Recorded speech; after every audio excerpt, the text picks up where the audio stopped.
We are live. Here we go. Oh, wait, can't do that yet.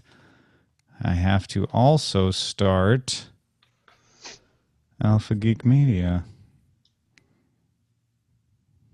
There it goes. Let's make podcasting, gentlemen. Hey, this is Chet Page, and you are listening to the Daily Tech News Show. This show is entirely sponsored by listeners like you. If you would like to help contribute to the show, head on over to patreon.com/acedetect. That's patreon.com/ACEDTECT. Give this man some more cheers. This is the Daily Tech News for Friday, October 15th, 2015. That's Friday, October 16th, 2015. I'm Tom Merritt. Joining me today, it's Friday, and I'm not going to ever forget to introduce him again. Mr. Len Peralta is illustrating the show. How are you, Len? Good. That threw me off. I wasn't expecting to be the first. I know. Person. I feel so bad when I get like I get all Ron Burgundy and yeah. I got you. Well, it's nice to be here. Thank you very much for that introduction. It's very nice to be here. Len Peralta will be illustrating. You can find out what he illustrates at lenperaltastore.com if you're listening later. Also joining us, Andrew Mayne, author of Name of the Devil, magician, host of Weird Things, and just all-around smart guy. How's it going, Andrew? Great, Tom. Thank you for backing me up on that assertion. And finally, very happy to have live from Cedia, what is it, Richard? The future of the home?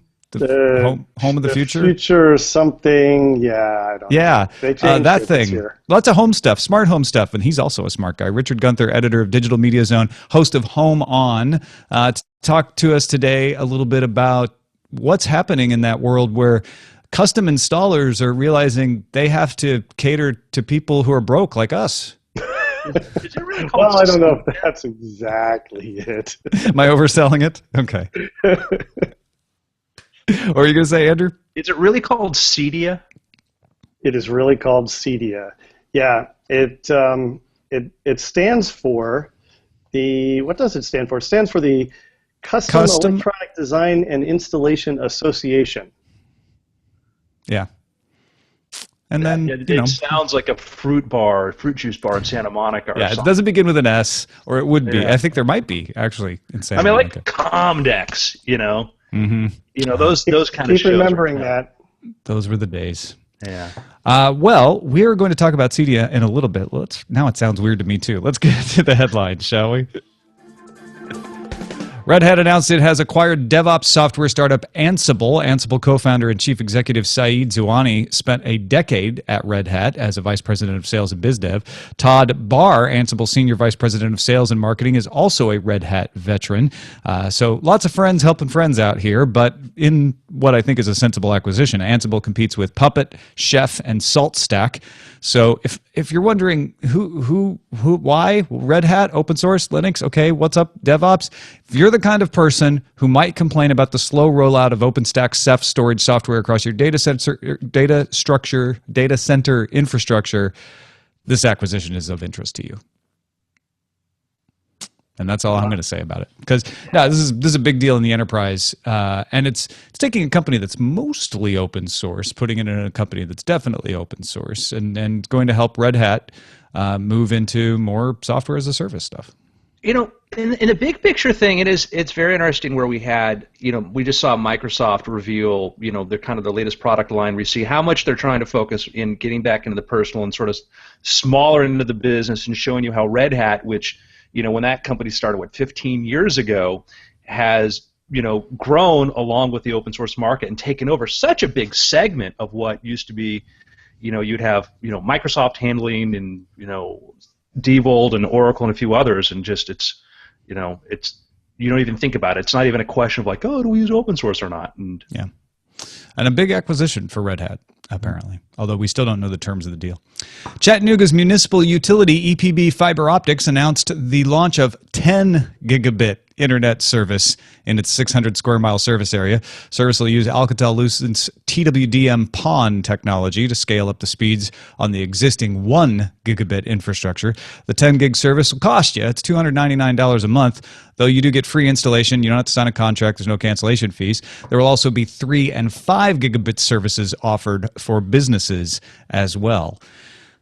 It's enough to make you consider moving to Chattanooga, right? I don't know about that. What's the price point again? $299 a month, which is exactly the same as Verizon Fios charges for 500 megabytes in Los Angeles. This is pretty cool. I mean, I have a colleague who lives down in that area, and he was lamenting the fact that he's just right outside the service area that this is going to cover, and it's kind of killing him. Yeah. 10 gigabytes. It's like showing off at this point. Like if I was hosting big podcasts like you were or something like that, but for me, it's like, man, it's like, it's a sharper heroin needle. Exactly. Arduino will begin selling boards using Intel's Curie chip model that was seen at CES this year. The Curie development board will be called Arduino 101 in the US and Genuino 101 overseas. Curie itself is a small system-on-a-chip module meant for prototyping wearables. Features ultra-low power module with a 6-axis sensor, accelerometer, gyroscope, 80 kilobytes of onboard SRAM, 384 kilobytes of flash storage, and Bluetooth. The Arduino 101 board will be 7 centimeters by 5.5 centimeters, a little bit large for a wearable, but it's just meant for prototyping. Runs a small real-time OS, according to PC World, that's a little bit easier to manage than the Linux OSs that are on some other Arduino boards. And it goes on sale Q1 for about $30 US or about 27 euros. It's as you point out, it's kind of big, but as a prototype, and it's interesting. And when you make these things really cheap, you can start putting them in other things besides just wearing them. You can start putting them in bike helmets and other things like that. And I think if we get away from the idea of a wearable has to be an Apple Watch or a Pebble or something that you wear all the time, but just embeddables that have these capabilities when you move, when these things come really cheap, you think about using them differently. And on the business side, Intel really would like to be the next chip into some innovative wearable device that someone invents because they were playing around with the Curie. So this is kind of a gamble for them, but they want people to make as many possible things as they can think of in order to spread that goodness around. Mm-hmm. Yeah, this is definitely good for them. Yeah. Finnish entrepreneur Christopher Lawson has unveiled a new pocket-sized computer himself called the Solu, S-O-L-U. According to their Kickstarter, the computer is a 4-inch wide wood-encased machine featuring an edge-to-edge touchscreen, NVIDIA 4+1 2.3 gigahertz processor, 802.11 ABGN dual band, Wi-Fi, 1200 milliamp hour battery, USB-C, HDMI port, and it can be used with a wireless keyboard and HDMI display up to 4K. When it's used in desktop mode, the computer becomes an input device. It runs a modified Android OS called Solu OS, which uses a bubble mind map interface to find and access data. They say they're ditching the whole folders and files metaphor. You don't buy the software either, but you pay a $20 a month subscription fee to use any program you want, or something around $20. They're still trying to figure that out. Devices are expected to ship in May 2016. I think the thing that intrigues me most about this is the idea of trying to sell a computer that gets rid of the file and folder metaphor. That's one of the things that's curious about. I mean, I don't give this much chance at all, but I think there is something exciting about the idea of saying, hey, phones and things we use in our pockets evolved from candy bar phones and that design, and say, let's just start from the ground up with something you keep in your pocket or on you that does these things. And I love the fact that and I want to be proven wrong by you, but when when their lead is, hey, just like a wood-paneled station wagon, we've got that too. But I think that's exciting to see people playing around like we see with Arduino and the Curie, Intel chips, etc. Is like, hey, what happens if we rethink everything now instead of taking all these legacy ideas and start from the ground up? Yeah, I think the thing that's interesting to me on this is that it's pocket-sized, but it sounds like it's not a phone. It is purely a computer. Yeah. And that I have to wonder why that limitation. I mean, if you think about what this stuff that Microsoft was talking about last week, they're actually going to be providing in the new version of Windows Phone, which I realize that very few people use, full desktop apps that, when connected to a monitor and a keyboard and everything, behave just the way they would in your desktop. So I like the idea. I like the convergence idea there. I think we have to see how it gets implemented and whether it takes off. I would love to see this thing have a data modem in it, right? I don't care about phone calls on it necessarily. That seems almost like yesterday. Like I can make phone calls with Skype and all kinds of things if I have the connectivity. Why doesn't it have a cellular modem for data in it? And that may be the tripping point, is they don't, which carrier do you go with? It's not an open platform, so they're going with Wi-Fi, which I think if you're going to say, hey, you can pay $20 a month, you've only got 32 gigabytes of storage on board, but we'll have cloud storage for your stuff, you need to provide more data connectivity than just Wi-Fi. Well, also, to your point about, the idea of bringing in desktop apps onto a device, I love the idea and the premise of, let's say, like, wearables and stuff, and saying, let's get rid of all those old metaphors. Let's get rid of that idea of that environment and say, what happens when you start from thinking about mobile first or your pocket first or something like that? What becomes the shape of the way we work, the way we structure documents? And that's a bigger picture question. But rather than try to bring all this legacy stuff and make it work here because it has so much institutional inertia, what happens if you just start things from the ground up? And that's what I like about it, is saying, it's not a phone, Stim J let us know that the U.S. Court of Appeals for the Second Circuit has ruled that Google's book scanning project is a fair use of copyrighted material. It's an actual victory for fair use in the courts. Only took Google money to make it happen. The Authors Guild sued Google in 2005 for scanning books and then offering search results from them. Google won at the district court level in 2013. The Authors Guild appealed, and a 3-judge appeals court panel has now upheld Google's victory. Judges determined Google's use was transformative, the amount used was appropriate, and it did not significantly undermine the market for the original work, 3 of the 4 factors for fair use. The Guild had argued that the search service undermined their ability to get paid licenses for a similar service, and here the court found that Google's dissemination of information was about the original works, just telling you what was in them, not reselling them, and therefore it fell outside of copyright protection. It's not against copyright to tell people about something. The Authors Guild say they will appeal, so this is likely to at least be considered by the Supreme Court. Well, whether it will actually be heard there or not will be up to the Supreme Court. Wow. I want this one to end, but I love this decision. This is something where I think they're really doing a common good by making so much of this information that's otherwise just buried for the masses discoverable. I'll take another side on this. Good. When they first announced the project, it was very interesting, but you kind of saw where Google's intent was there, where they said, no, you're not going to be able to get the whole book, and then researchers found, oh yeah, you can get a whole book from this. It's very easy to do that, and Google was not doing as much as it could have to prevent that, because they didn't care. Once they got heat from the Authors Guild, they changed that up to the amount that you could search and you could find in there. But you kind of knew what their intent was to begin with, and then they limited the access to outside parties as far as this information, as far as if you were a university library or whatever, somebody else that wanted to do this. It was a very Google first kind of thing, and these things have to evolve and do that. When I do research, I love being able to go through there and look through Google Books, and some of the stuff I find there, I can't find these books anymore, and I see the utility of it, but I'm very curious to see what the decision was made as, what they see as the okay final form and how much is searchable. Well, and here's the thing: it's changed over time, as you said. In fact, at one point, the Authors Guild and Google had settled out of court in a way that gave Google priority over the ability to do something like this. The Authors Guild loved that because they were going to get paid a little money. And the court said, no, you can't do that either, Google.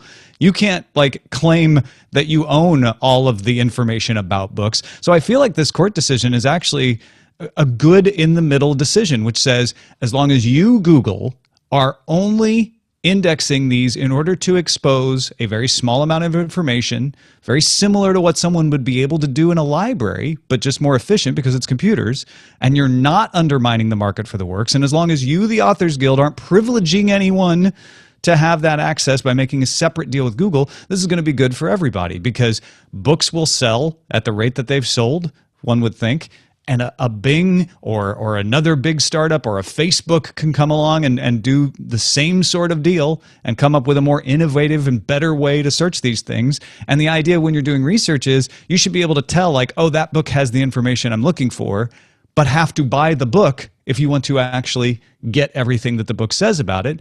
And ideally, that would sell more books if it's done right.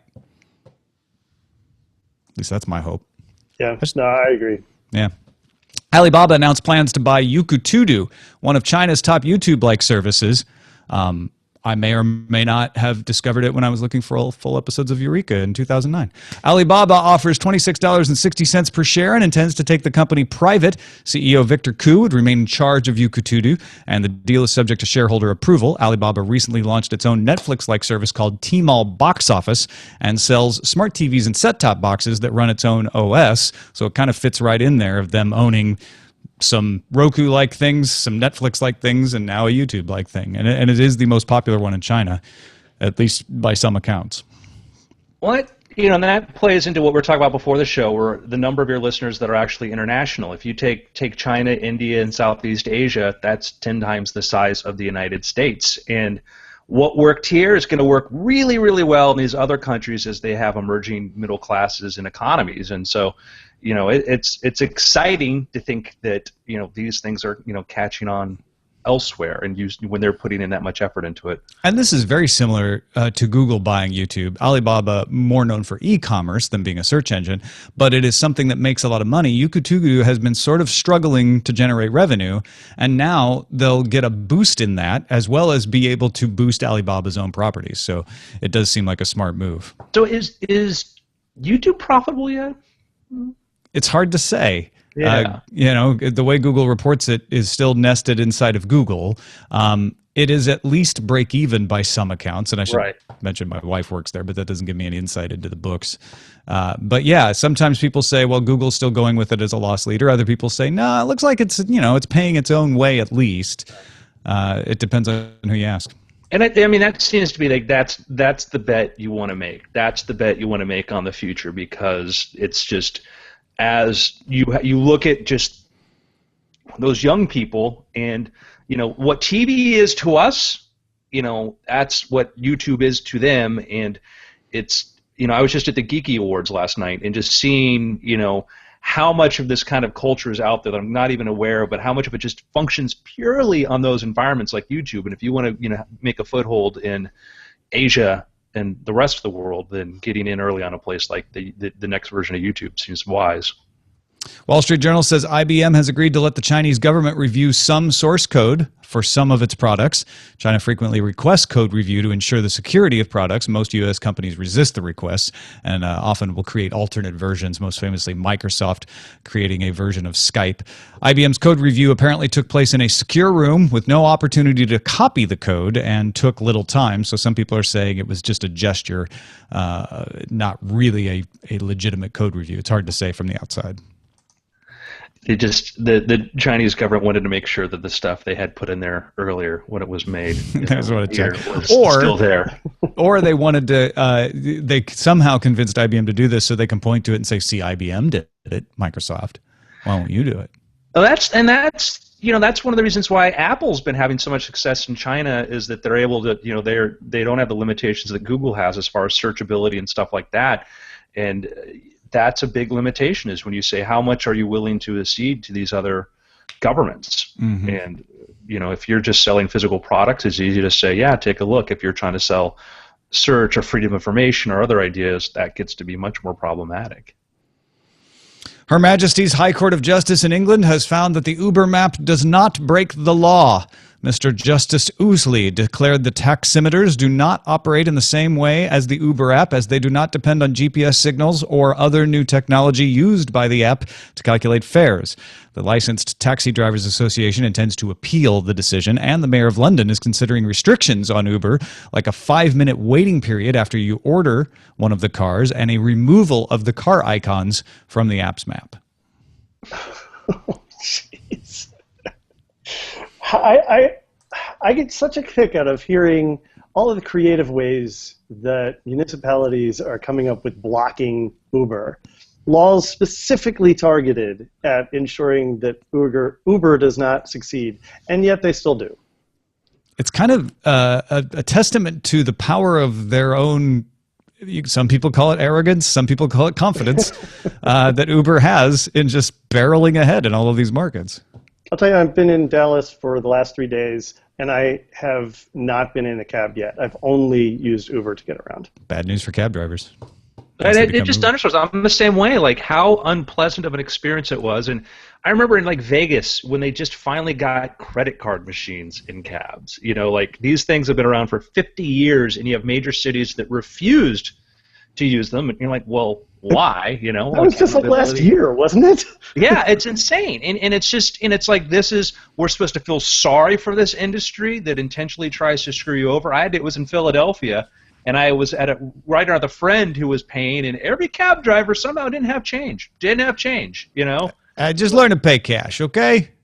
Yeah, Come on. And it's like, oh, sorry, I guess I have to get a bigger tip. I'm just sorry, you know? And it's that shady, just how much this industry just been just robbing us for years. I feel no pity at all. Good. God with you, taxi industry. Man, there's some good taxi drivers out there, and there's some good taxi services out there. Yeah, come on, or Lyft. Yeah, I mean, or actually, there's a few taxi services around the world that are doing what Uber does, and they're actually competing with Uber and winning because they do have more experience, at least in geography and things like that. So where they're willing to compete, I think the big mistake taxi companies are making is not trying to out Uber because if they really wanted to, they could. They just want to drive Uber away. They just don't want the competition. Well, yeah, and it's a model where you have your medallion owners, and then you have your drivers, and there's people there trying to make as much money as they can, and in that rideshare economy, they're the middleman that gets cut out. Friday, the German parliament agreed to reintroduce a revised law to collect and retain information about phone numbers, call duration, and IP addresses. According to Deutsche Welle, data could be stored by providers and seen by investigators only after a judge approved access. Germany's constitutional court ruled in March 2010 against data collection, but it was unclear what the data would be used for. So this revised law makes that more clear, reduces the storage time from 6 months to 10 weeks. And Germany is famously resistant to surveillance and data collection. So this will be interesting to see how many court challenges this gets after it's passed.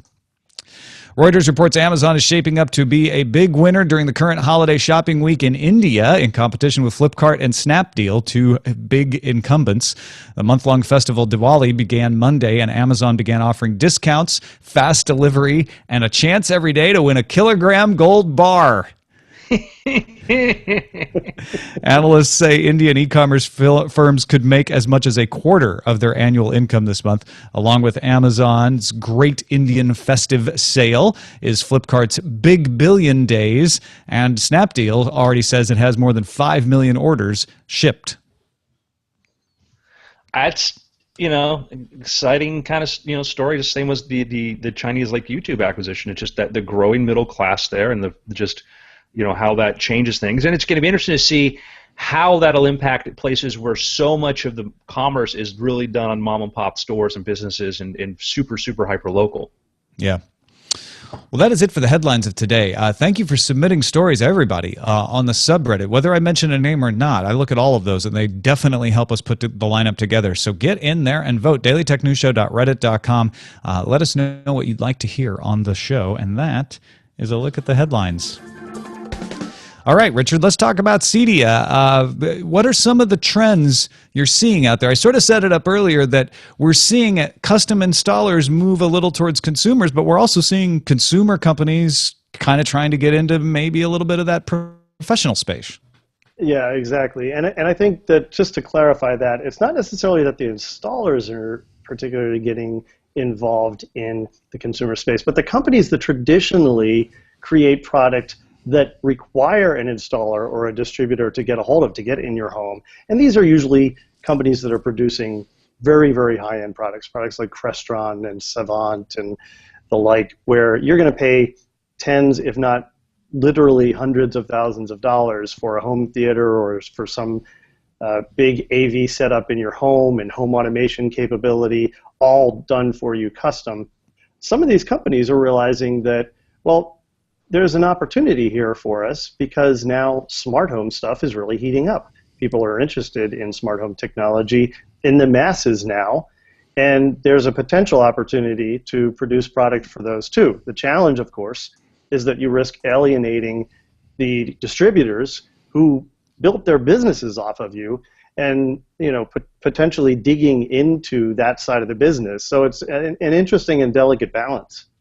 So one of the, in your article on Digital Media Zone, you mentioned Nest as sort of trying to elegantly stay astride of these two sides, because as probably a lot of people in our audience know, Nest comes self-installed. They even put a little screwdriver in the box for you. They give you nice, clean diagrams, videos on the web to help you figure out how to install it. So I was a little surprised to learn that they're also doing training for pro installation. Yeah, they have a pro program where they're going to teach the installers, and it could be anybody. It could be an electrician, it could be an AV person, it could be a handyman person, but they're basically going to install or train people how to install Nest products in a home. And that's a good thing, because I don't know if you've ever talked to an electrician or anyone who you want to have, hey, can you put this newfangled thing up? Oh, I don't want to touch that. I don't know anything about that. So it's good that you can kind of share that knowledge with people. What's interesting is it's not a certified installation program. It's not like they're saying these are Nest certified installers, but they are making the information available to folks so that they can find someone to get it installed, and that people who are going to do it actually know how to do it.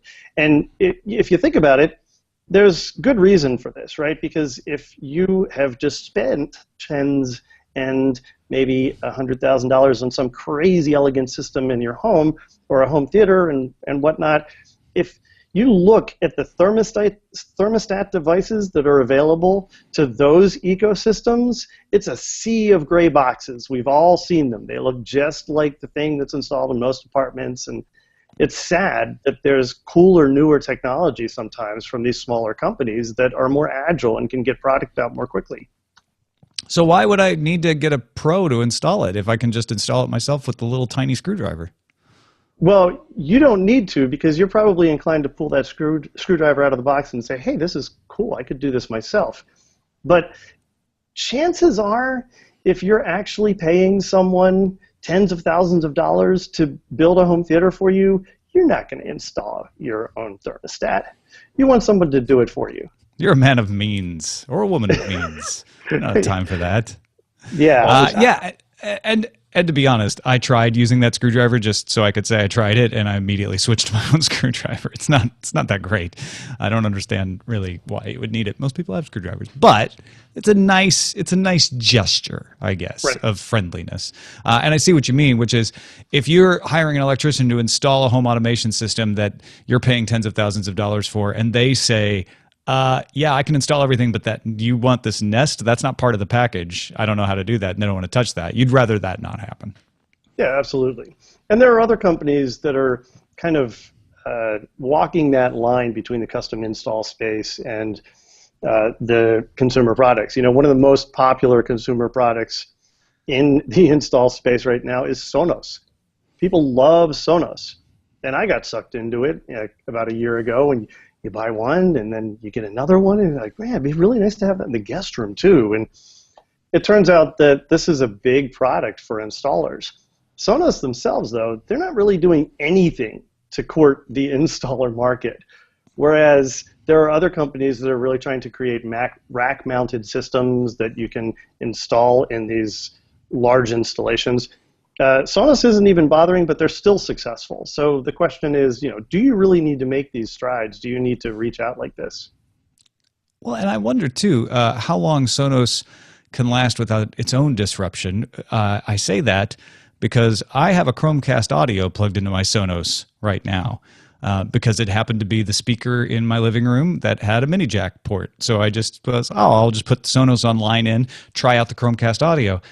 It's a week later, and that Chromecast audio is still plugged in because all the apps we use can cast to the Chromecast, and it's just easier than having to launch the Sonos app and then find the app and then queue things. I mean, Sonos, I feel like, needs to come up with an even easier way, because I was like you, I was a huge fan of Sonos when it first came out, and I absolutely love it, but it feels like it's starting to slip behind the times maybe a little. You know, I use my Amazon Echo a lot, and once they enable just Bluetooth speakers remote for other rooms in that, where you can put that in every room, that's another, or like multi-sync with Amazon Echo, yeah.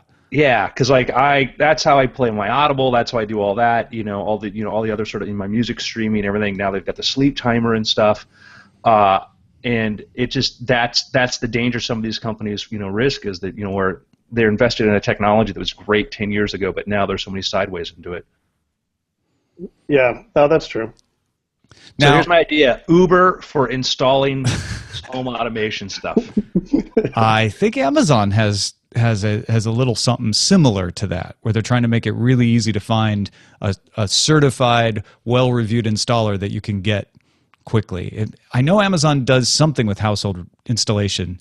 Hopefully like it'll last Mike longer Wolf than has this. talked about that on his show, and it's an interesting service. I think that there's also another company started by, I can't remember who it is, but it's a very well-known person from another startup, and he's starting a company in the San Francisco area where you can buy something, and part of the purchase is that they come out and install it for you. Yeah, that's fantastic. All right, so we've got a couple of examples of things you're seeing at Cedia where consumer products are appealing to the more established professional installed side of the market. What about the other way around? Are there any of these high-end products going to make something that I can afford to buy and use?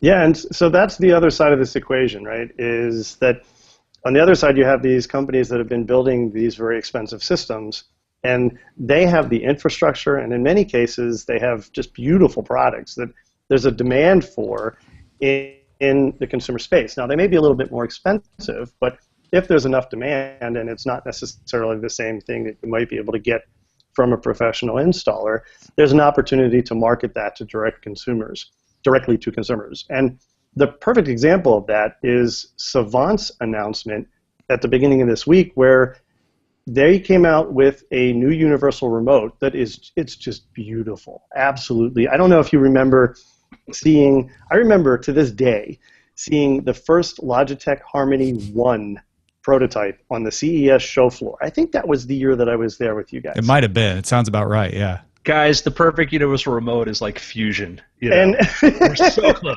We think we got it right now. I know, we're so close.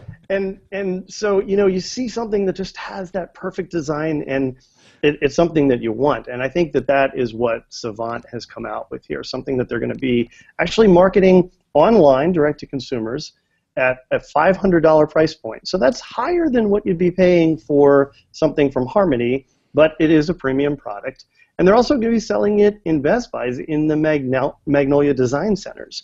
So it's something you'll be able to pick up in a store. You'll be able to play with it and get a real feel for it. And unlike the stuff that you get from Harmony, that basically is provided to you in the store as plastic mock-ups, you'll actually get a chance to check this thing out. And it does voice too, right? Which I'm not sure Harmony supports on a lot of, if any, items right now.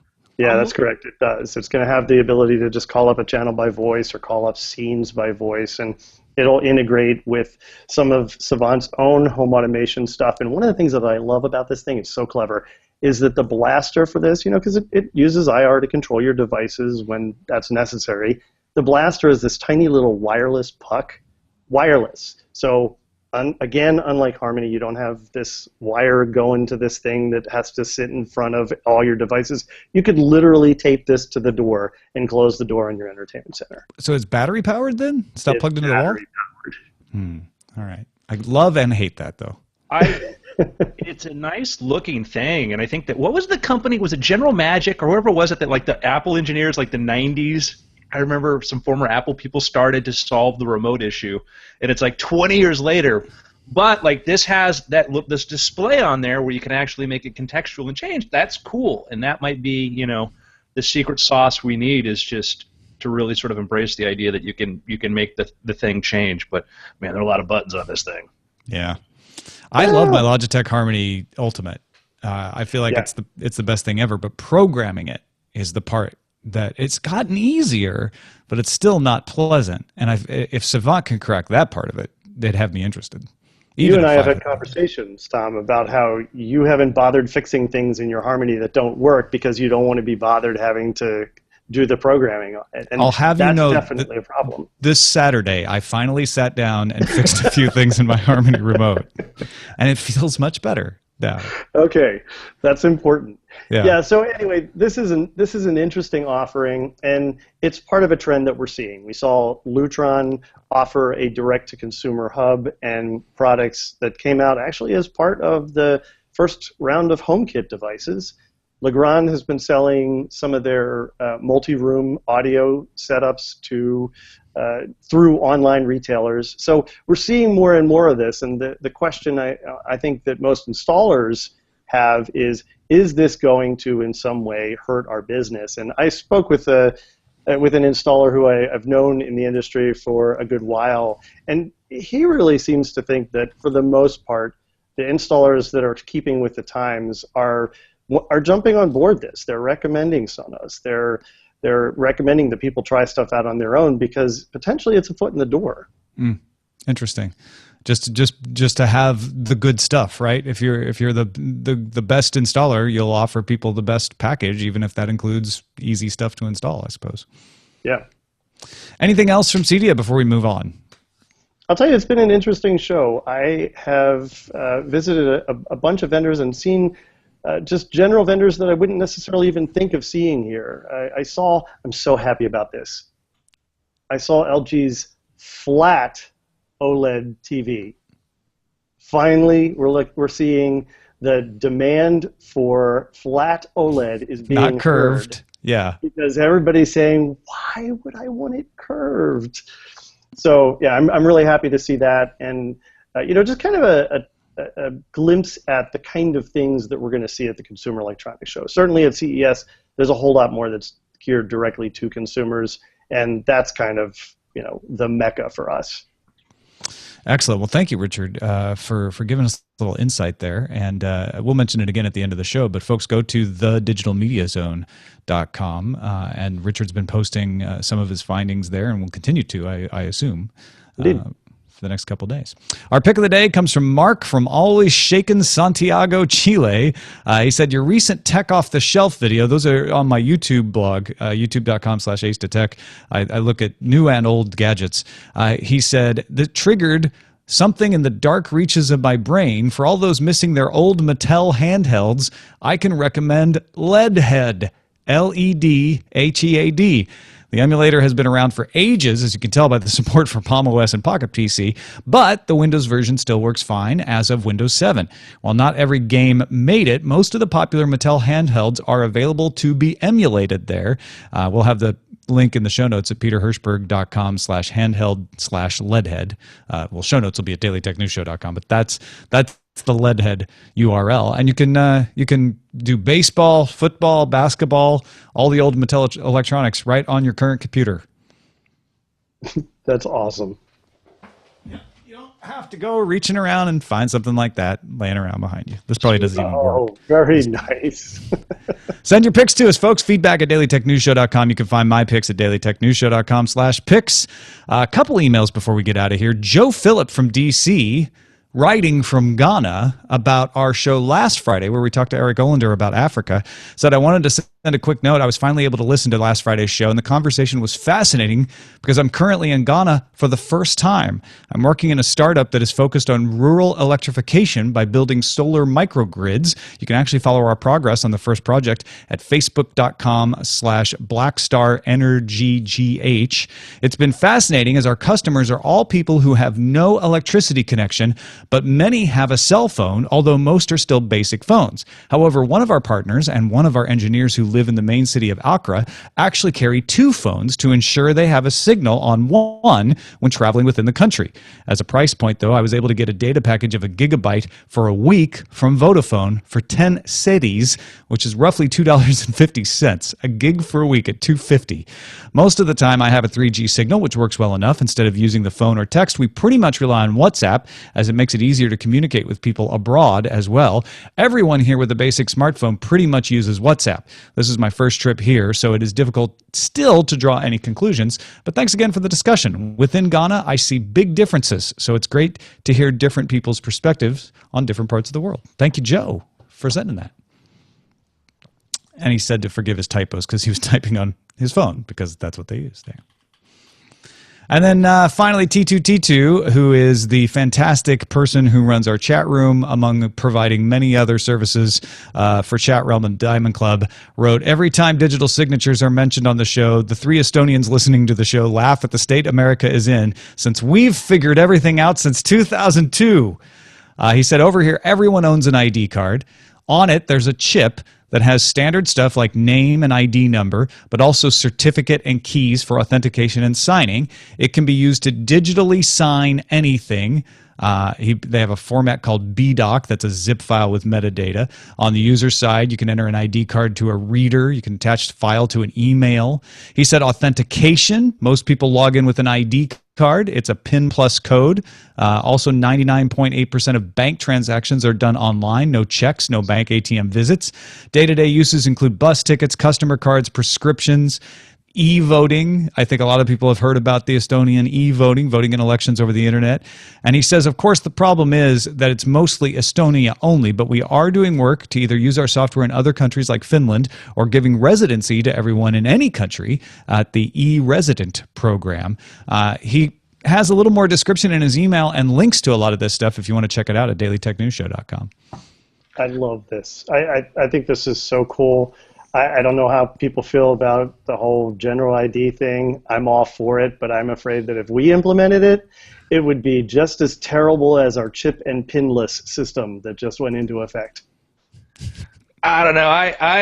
In every dystopian novel, or story, it's always, where's your ID card? Why don't you have your ID card? And I kind of like the idea that, I see the absolute practicality of that, but, the libertarian inside of me is like, man, Andrew has always been at war with Estonia. I know. It's very, Orwell would be proud, It's I'm all practical. Put it right here. Put it right in my wrist. I'm ready. Yeah, I just look at when you go to schools and places like that, how everybody has the ID card around their neck, and lanyards, and just watching the evolution of this sort of thing. Where, granted, it would keep a lot of shiftless people out and probably make things much safer, but I don't know. The policeman loves the police state. Well, that is it for this episode of Daily Tech News Show. First of all, thank you, Richard Gunther, for joining us. As I mentioned, Digital Media Zone. I'm sorry, don't forget the digitalmediazone.com. Anything else? I mean, obviously, you'll be posting about Cedia soon.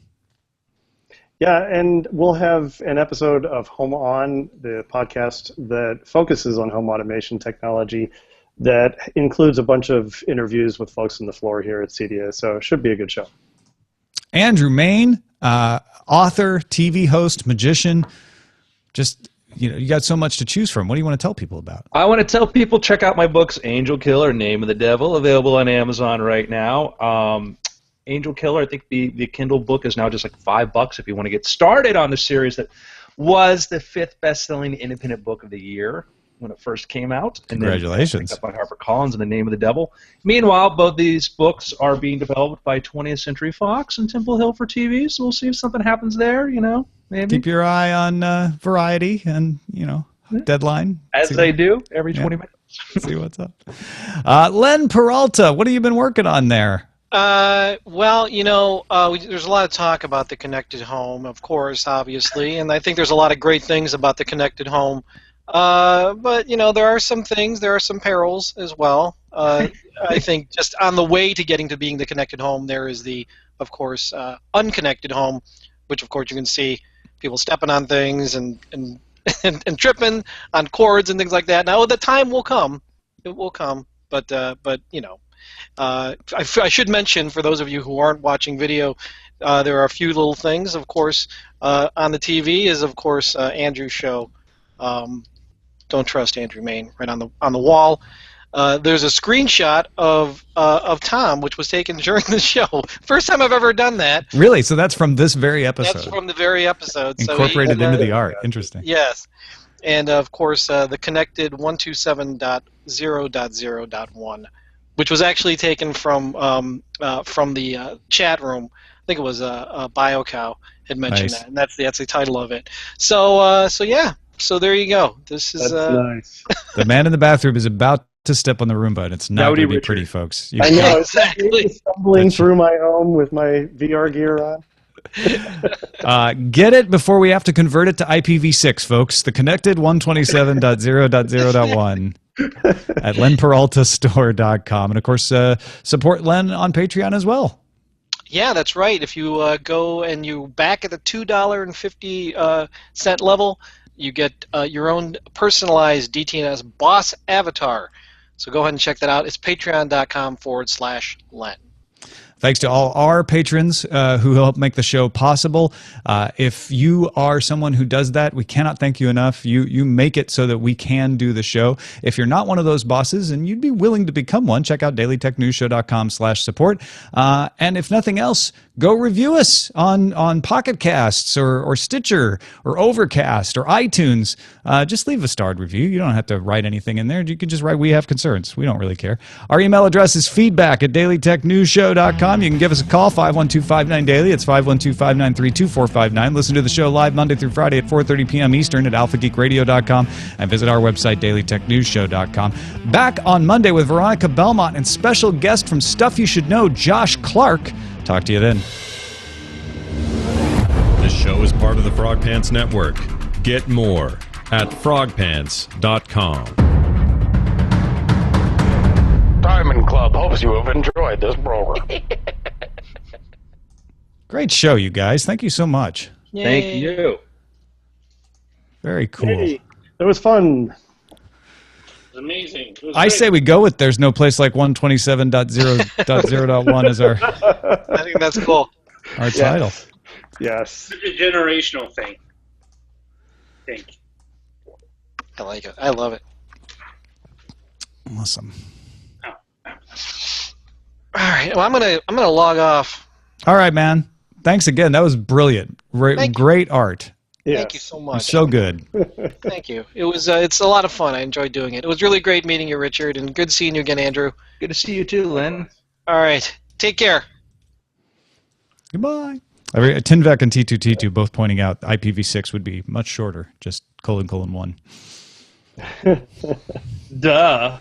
No, obviously. I have to get a new shirt that says "There's no place like : 1." So I don't know if you've noticed this or not, but while the show has been proceeding, the sun has been going down and is now directly beating on me through the windows. And of course, my air conditioning is off because well, go turn it on. Yeah. So I'm going to turn that on real quick. Yeah, absolutely.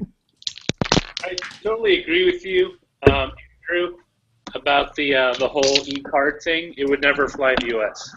We can't even ask for driver's licenses to vote. No, it's there is an embedded fear of anyone, whether it's a company or a government agency, just having all the info details on you. Right. Even though people will give it away without thinking about it. Like, if Right, you there's the irony. No, I don't want that to happen. Yep. You know, and you're right. I guess it's the idea when you get rid of choice. You know, I'm a person that I don't do everything through Google. I don't do everything through Facebook. And I love Apple products because their business model is based upon the idea of we don't want to know these things.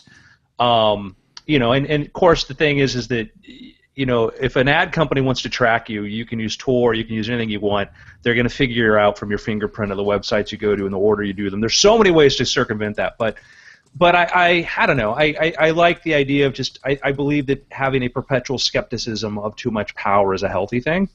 It's also my firm belief why physical cash will never go away.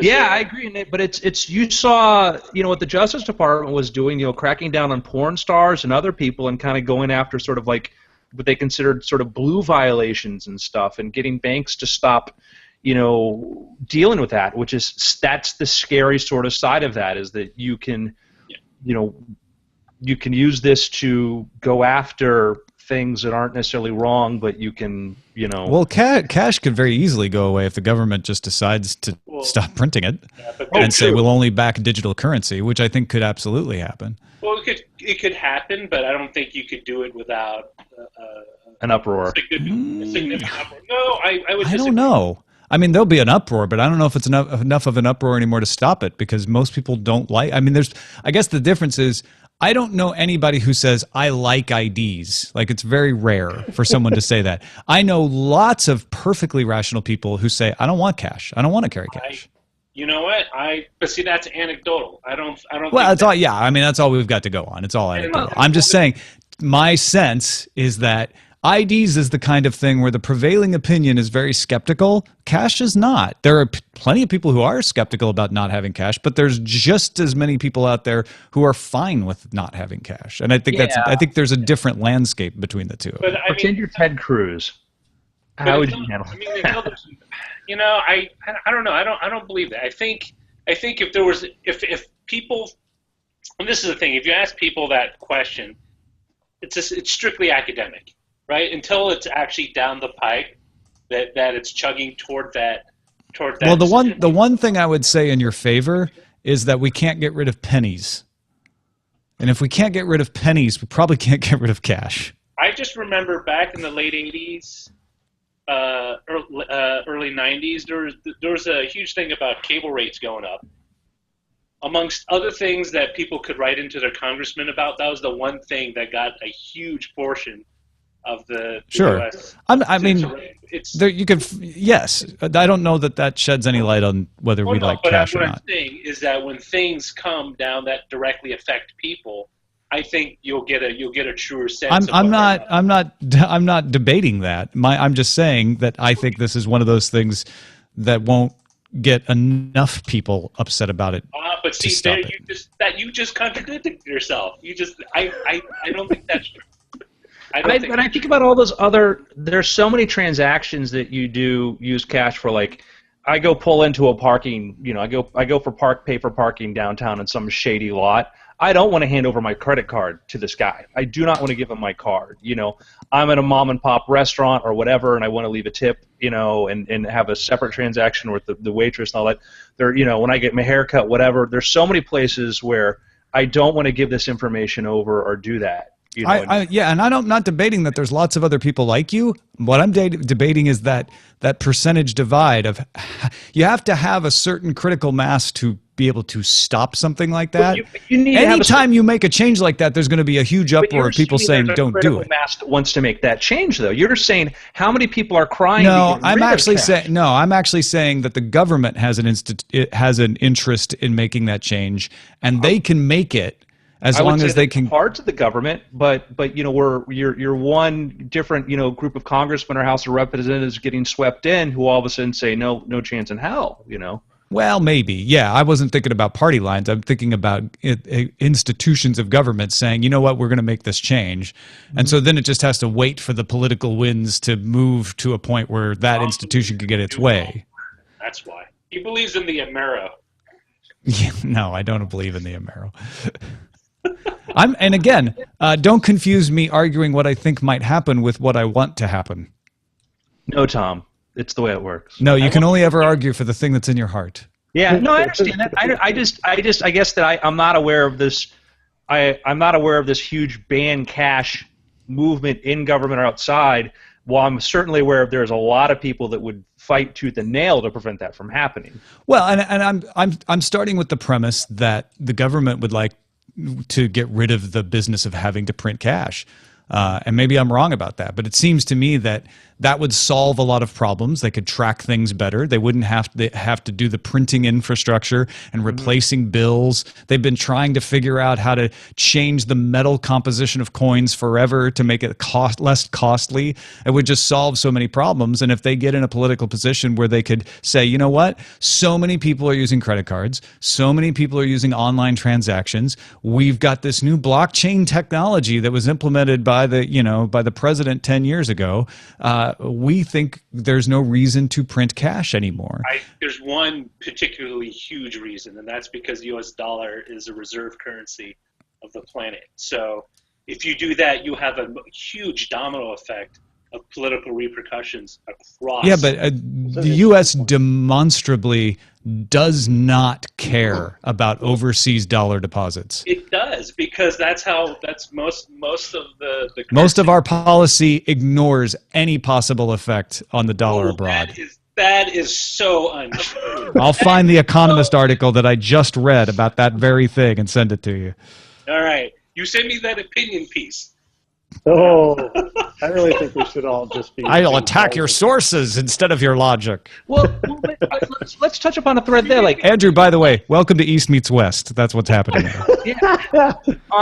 On the idea of implementing a blockchain or something to that effect. I mean, that would be very curious to see if the government did adopt first some form of digital type of currency. I think that's going to be step number one, which I would be amazed. They'll do it. I think they'll do it for financial regulation, right? And because that's where it's getting, fintech is where it's getting the most pickup.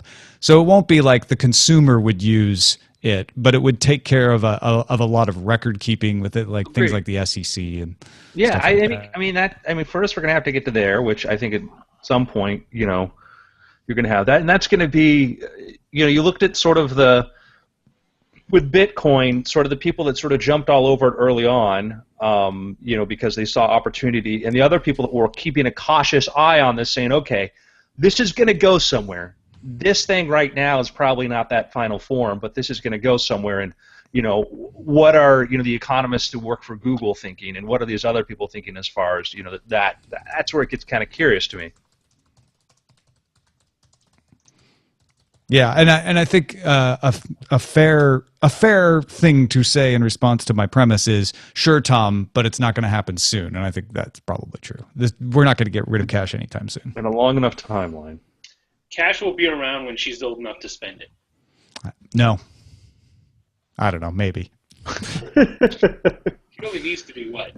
I know. I just realized, actually, that's not that far off. She'll be able to spend it pretty soon. It's like a year. Yeah.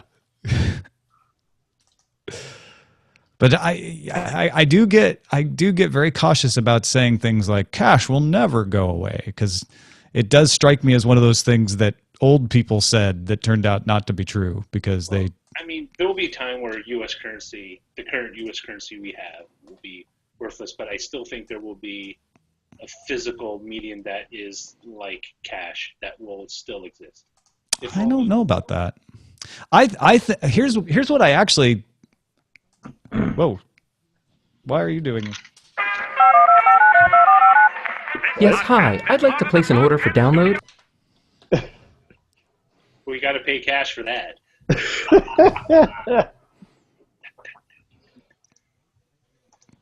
Okay, you guys couldn't hear that, but yesterday's episode started to play in my head. Yeah, we heard that. No, you heard something happen. Oh. But there was also something else happening on top of it. Sorry about that. Weird. So what do you think is going to happen, Tom? I think I'm going to focus on publishing the show. No, I think what's going to happen is that governments will have a motivation to make currencies virtual. Enough people will like the convenience of that it will be allowed, and that a new sort of hard currency will replace it for those people that Roger's talking about, that won't necessarily be government issued, but there will be some kind of other hard currency. And the easy one is so it'll go back to the gold standard, and I don't know that it would go back to gold particularly. About there will be a physical medium but not government issued. It will be, You're shifting you were saying that the government would never get a currency. No, it will have to be government issued. No, it won't. Well, you had, prior to a national currency, and individual states had their own currencies. And, we can, start getting into how we define a currency or whatever, but it's some sort of anonymous form of physical media that has value, that is backed by, either a government institution. The reason why it would Well, okay, it would need to be issued, but it would need to be officially recognized as a... No, because the people who will want to use it won't want the government tracking it. So it will actually be more likely that they wouldn't want the government to have anything to do with it. Well, then that's called barter. That's what people do already. No, you can have non-governmental currencies that are used as an intermediary from barter. I think the thing is with currency, if it's acknowledged by the government, you have to take it as a form of payment, unless if someone says right. And so what I'm saying is the government says you have to take this virtual currency as a form of payment now, but people who don't want to deal in that system figure out their own hard currency that's untrackable. By the way, that's a misconception as far as you having to take it. And when they say it's legal tender for all debts, public and private, it used to mean because there were different kinds of currencies that could be used purely for private debts or for public. And it actually sort of means the inverse. If you walk in and say, you have to take all these dollar bills or these pennies, they do not. It just meant that you was not illegal to use it for different transactions. I actually found that out when I tried to pay my rent in cash in Arlington, Virginia one time. And they're like, nope, you're writing us a check. We don't take cash. What about government institutions like the IRS? Would they have to accept it? Because there's no? Well, I mean, it'd be kind of stupid for them not to, but I guess they wouldn't have to. About that guy who paid his tax bill with he went to the bank and got a bunch of quarters or pennies, and the court ruled that the IRS had to take it. Yeah, I don't know what the follow-up on that ruling was, but the intent of the law was to allow you to use this currency for different kinds of paying different kinds of debts, where previously you might have certain kinds of individual bank promissory notes or et cetera, but I'm aware of, I've heard of that. I don't know what if that was eventually, because I've heard of other cases where they've said no. You have people try to pay parking fines and things like that, and they've said the discretion of a judge to say how they interpret it, but the intent was.